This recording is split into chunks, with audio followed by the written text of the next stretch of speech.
सिरोंचा तालुक्यातील अतिदुर्गम अशा नरसिंहपल्ली येथे शुक्रवार 27 सप्टेंबर रोजी राज्याचे अन्न व औषधी प्रशासन मंत्री यांच्या उपस्थितीत भव्य जनसंवाद कार्यक्रम घेण्यात आला. या कार्यक्रमासाठी परिसरातील नागरिकांनी मोठी गर्दी केली होती. मंत्री आत्राम यांनी महायुतीच्या माध्यमातून राबविण्यात येणाऱ्या लोककल्याणकारी योजनांची माहिती देऊन विविध योजनांचा लाभ घेण्याचे आवाहन केले.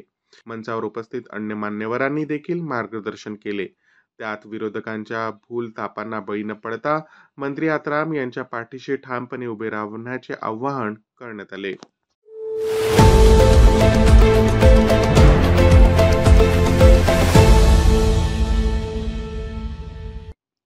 कोपरखैरणे पोलिसांच्या माध्यमातून घरफोड्या करणाऱ्या 2 अट्टल चोरट्यांना गजाआड केले आहे.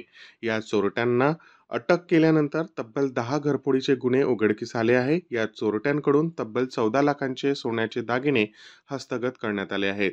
या सगळ्या चोऱ्या कोपरखैरणे सेक्टर 19-20 येथे करण्यात आल्या आहेत. हिंदी उर्फ संतोष किशोर मापदे हा सेक्टर 19 येथे राहणारा असून दुसरा आरोपी अर्जुन सोमण्णा येरोगडे कोपरखैरणे सेक्टर 2 येथे राहणारा आहे. हे दोन्ही आरोपी आपापल्या परिसरात रेकी करून चोरीचे गुन्हे करत होते.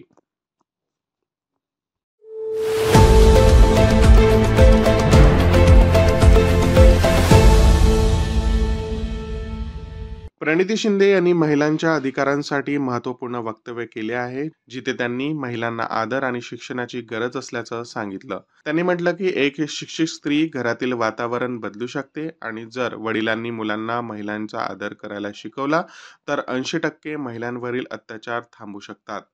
शिंदे यांच्या मते समाजात समानतेची वागणूक मिळणं आवश्यक आहे. असे गणपतीच्या स्वागतात मुलीला तितकाच मान मिळावा लागतो जितका मुलाला.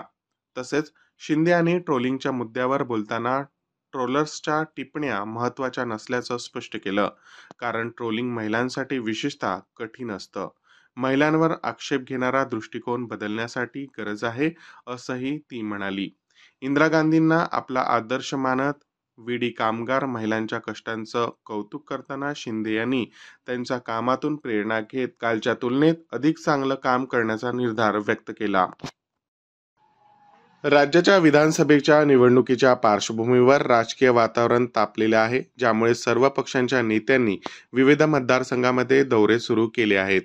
मुंबई विद्यापीठाच्या सिनेट निवडणुकीत युवा सेनेने 10 पैकी 10 जागा जिंकून आपले वर्चस्व कायम राखले, ज्यामुळे खासदार सुप्रिया सुळे यांनी युवा सेनेचे कौतुक करत सत्ताधारी महायुतीवर टीका केली आहे. सुळे यांनी म्हटले की स्थानिक स्वराज्य संस्थांच्या निवडणुकाही सत्ताधाऱ्यांनी अडवून धरल्या आहेत, पण जेव्हा त्या होतील तेव्हा जनता चोख उत्तर देईल. मुंबई विद्यापीठाच्या सिनेट निवडणुकीत युवा सेनेच्या विजयामुळे स्थानिक स्वराज्य संस्थांच्या निवडणुकांची चर्चा सुरू आहे, ज्यामुळे पुढील राजकीय घटनाक्रमांवर लक्ष केंद्रित करणे आवश्यक ठरते.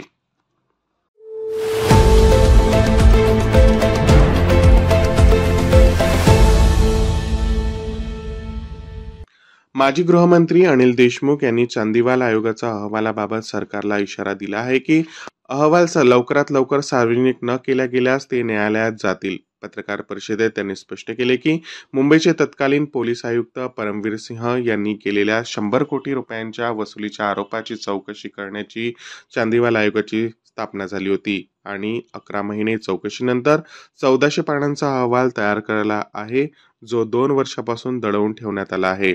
देशमुख यांनी मुख्यमंत्री एकनाथ शिंदे आणि गृहमंत्री देवेंद्र फडणवीस यांना नोटीस पाठवून विधानसभेत अहवाल सादर करण्याची मागणी केली आहे. आयोगाने त्यांना निर्दोष ठरवल्यामुळे सरकार अहवाल प्रकाशित करण्यास टाळाटाळ करत आहे, असे ते म्हणाले. यामुळे आगामी काळात महाराष्ट्राच्या राजकारणावर परिणाम होण्याची शक्यता आहे. पिंपरी चिंचवडमध्ये आगामी विधानसभा निवडणुकीच्या तोंडावर राष्ट्रवादी काँग्रेसला शहराध्यक्षपद मिळवण्यात अडचणी येत आहेत.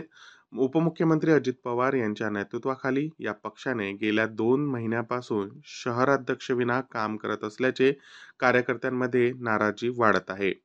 शहराध्यक्षपदासाठी अण्णा बनसोडे, योगेश महल, जगदीश शेट्टी, नाना काटे आणि रामभाऊसाहेब भोईर यांची नावे चर्चित आहे. पण विधानसभा निवडणूक लढवण्याच्या आकांक्षेमुळे कोणालाही या पदासाठी पुढे येण्याची तयारी नाही. या परिस्थितीत उपमुख्यमंत्री अजित पवार यांचे पुत्र पार्थ पवार शहरातील संघटनेचा आढावा घेत आहेत, ज्यामुळे त्यांना पिंपरी चिंचवडची जबाबदारी देण्यात आली आहे.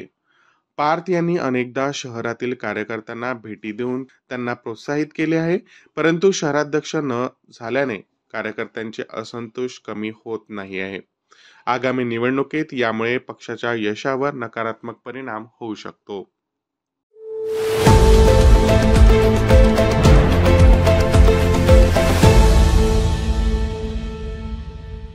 पिंपरी चिंचवड महापालिकेने तळवडे भागात 60 एकर जागेत जैवविविधता उद्यान विकसित करण्याचा निर्णय घेतला आहे. या प्रकल्पासाठी 76 कोटी रुपयांचा खर्च अपेक्षित आहे, ज्यासाठी भारत विकास ग्रुप इंडिया प्रायव्हेट लिमिटेड कंपनीला काम देण्यास आयुक्त शेखर सिंह यांनी मान्यता दिली आहे. तळवडे भाग रेड झोनमध्ये असल्याने इथे विकास कामे करण्यास अडचणी येत होत्या, त्यामुळे या ठिकाणी जैवविविधता उद्यान उभारण्याचा निर्णय घेण्यात आला आहे. या उद्यानात विविध प्रकारच्या वनस्पती, दुर्मिळ औषधी झाडे, शेती जातीची झाडे आणि फळ व फुलझाडे लागवड केली जाणार आहे. याशिवाय प्राणी व पक्ष्यांचे अधिवास निर्माण केले जातील. पार्कमध्ये पर्यटकांसाठी ट्रॅक, खाद्यपदार्थ स्टॉल आणि मनोरंजनाची साधने उपलब्ध असणार आहे. भोसरीचे आमदार महेश लांडगे यांनी पर्यावरण संतुलन राखण्याच्या दृष्टीने या उद्यानाची महत्त्वाची भूमिका असणार असल्याचे स्पष्ट केले.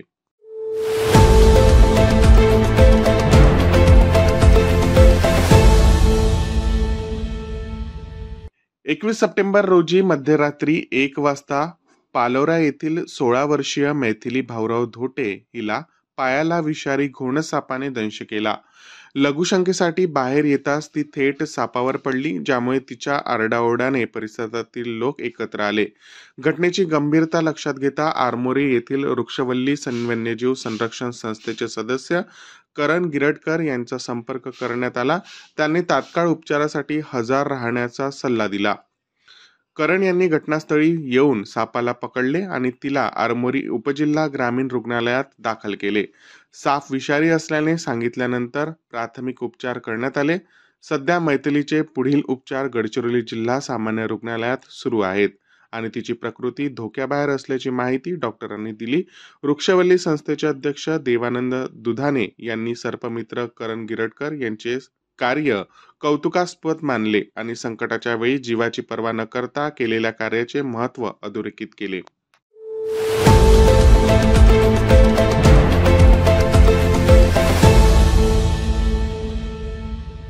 उद्योग क्षेत्रामध्ये राज्य आघाडीवर आहे. उद्योग क्षेत्रामध्येही स्त्री सक्षमीकरणाच्या दृष्टीने महिलांचा टक्का वाढवण्यासाठी शासन प्रयत्नशील आहे. महिला उद्योजकांना प्रोत्साहन देण्यासाठी MIDCच्या क्षेत्रामध्ये स्वतंत्र भूखंड उपलब्ध करून दिले जातील, असे प्रतिपादन उद्योगमंत्री उदय सामंत यांनी आज केले आहे. महाराष्ट्राची उद्योग भरारी कार्यक्रम आज अमरावती येथे पार पडला. यावेळी आमदार रवी राणा, MIDC असोसिएशनचे अध्यक्ष किरण पातुरकर आदी उपस्थित होते. सामंत म्हणाले की संपूर्ण बाजारपेठेचा उद्योग क्षेत्राशी संबंध येतोच, त्यामुळे सामाजिक सक्षमीकरण करताना उद्योग क्षेत्राचा विचार करावाच लागतो. लाडकी बहीण योजनेतून महिलांचे सक्षमीकरण करीत असताना त्यांना मिळालेल्या मदतीतून बाजारपेठेतील आवश्यक वस्तूंची खरेदी होत असल्यामुळे एका दृष्टिकोनातून अर्थव्यवस्थेला चालना मिळाली आहे. त्यामुळे राज्याच्या आर्थिक कणा मजबूत करण्यासाठी उद्योग क्षेत्राचा विकास करणे गरजेचे आहे. विदर्भाचा विकास व्हावा यासाठी नांदगाव पेठ येथे PM मित्रा टेक्सटाईल्स पार्क उभारण्यात येणार आहे. उद्योग क्षेत्रात सक्षमीकरणाच्या दृष्टीने ही महत्त्वाची नांदी आहे.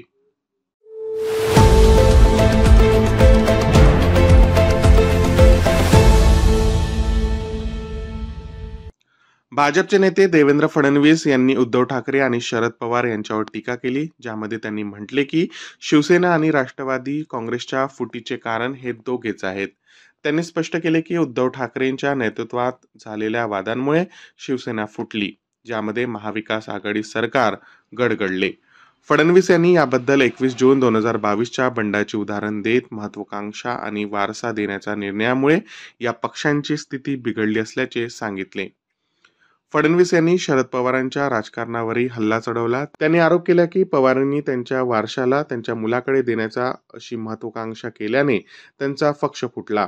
याबरोबरच त्यांनी एकनाथ शिंदे यांचे अनुभव मांडले, ज्यात शिंदेंना हे लक्षात आले की उद्धव ठाकरेंना आदित्य ठाकरेकडे पक्ष सोपवायचा आहे. या परिस्थितीत शिंदेंनी भाजपमध्ये प्रवेश करून नवीन सरकार स्थापन करण्यास मदत केली, ज्यामुळे महाराष्ट्रातील राजकारणात नवीन वळण आले.